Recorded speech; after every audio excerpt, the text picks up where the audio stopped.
Hi guys, welcome back once again. Advice for today's is nasusuklam ang Diyos Ama sa mga baluktot ng isip. Ganito po yan eh. Kapag isa kang taong baluktot, lahat ng mga tama at binabaluktot mo, nagkakaroon ka ng problema sa pag-isip at sa puso mo. Nawalan ka ng Diyos sa pagkatao mo, sa puso at isipan mo kasi pinapairal mo lang yung mga mali mong gawa. Gusto mo lang gumawa ng mga baluktot na pag-iisip mo. Na gusto mo lang sundin yung mga isip mo na hindi mo alam. Walang nag-guide sa'yo eh, walang nagtuturo. Wala ka kasing Diyos Ama sa puso't isipan mo, kaya naliligaw ka na landas. Sinusunod mo yung sarili mo kaisipan. Kahit mali na to, sinusunod mo pa rin. Kahit yung mga maling gawa, sinusunod mo. Ginagawa mo, binabaloktot mo yung tama. Yung mga tama dapat na gawin mo, ginagawa mo, minamali mo, binabaluktot mo to. Kaya namamali ka ng landas, naliligaw ka ng landas.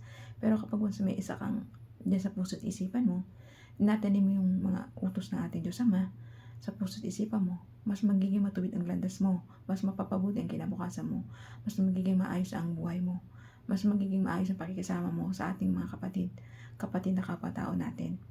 Maging mabuti po tayong tao para sa nakararami. Huwag po tayong isip ng mga baluktot o mga maling isip o pag-isipan natin mga kapatao ng mga mali. Kasi nakakagawa na tayo ng kasalanan nun.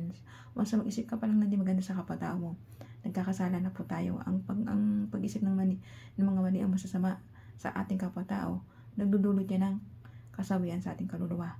Kasi kapag nakakapag-isip tayo ng hindi maganda sa ating kapatao, pating kaluluwa natin, nahihila natin sa Hades, sa impyerno na hindi namamatay yung apoy doon. Gusto nyo ba mapunta doon?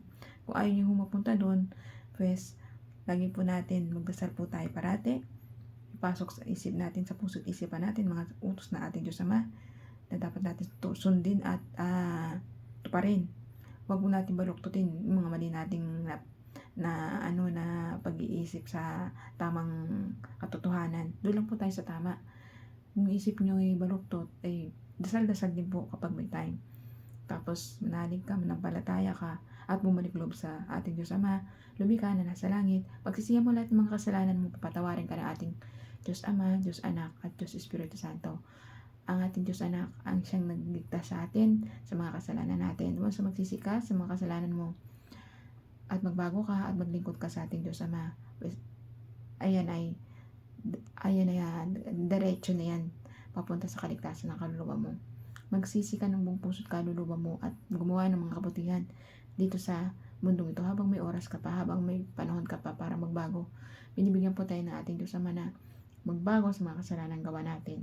Tulad kung naliligaw ka ng landas, pues magbago ka na, tumulong, magbago, maglingkod sa ating Diyos Amang buhay na nasa langit. Siya lang po ang ating Diyos Amang buhay na makakatulong sa atin sa pang-araw-araw na buhay at mahingan natin ng tulong sa oras na ating kagipitan.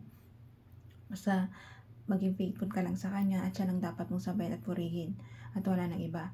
Mas purihin mo ang ating Diyos na buhay kaysa sa tao, kaysa gawa ng tao. Kasi ang gawa ng tao, walang buhay.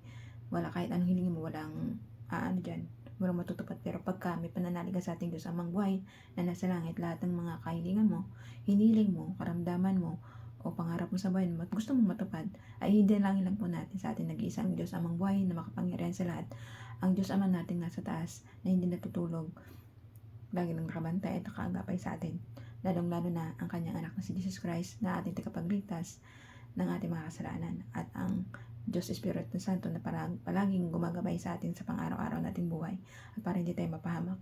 Kaya hanggang dito lang po ang aking advice. Maging matuwid lang po ang ating pag-iisip para hindi magalit ang ating Diyos Amang sa mga mali nating baluktot na pag-iisip. Maging matuwid lang po ang pag-iisip natin at laging tama ang ating pag-iisip para madala po tayo sa tamang landas ng ating kaluluwa at mapunta tayo lahat sa paraiso na nakasama natin na ating Diyos Ama, Diyos Anak at Diyos Espiritu Santo.